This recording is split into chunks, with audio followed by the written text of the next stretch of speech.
کلات کے علاقے منگوچر خالق-آباد میں قومی شاہراہ پر ٹریلر کے بریک فیل ہو جانے کے باعث وہ بے قابو ہو کر آئل ٹینکر سمیت 6 گاڑیوں پر چڑھ دوڑا۔ ہولناک ٹریفک حادثے کے نتیجے میں 14 افراد جاں بحق جبکہ خواتین اور بچوں سمیت 21 افراد زخمی ہو گئے۔ زخمیوں کو فوری طور پر مقامی ہسپتال منتقل کر دیا گیا۔ لوگوں کو گاڑی سے شور مچاتا ہوا بولا بھائی ہٹ جاؤ، بریک فیل ہو گئے۔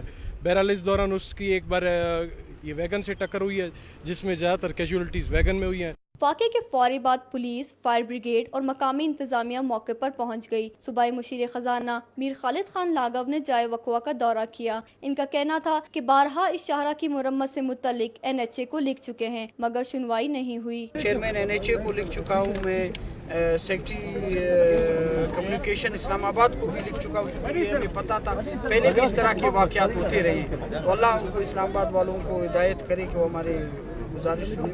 حادثے میں شدید زخمی ہونے والوں کو کوئٹہ منتقل کر دیا گیا جبکہ ہسپتال حکام کے مطابق زخمیوں میں سے 4 کی حالت تشویشناک بتائی جا رہی ہے۔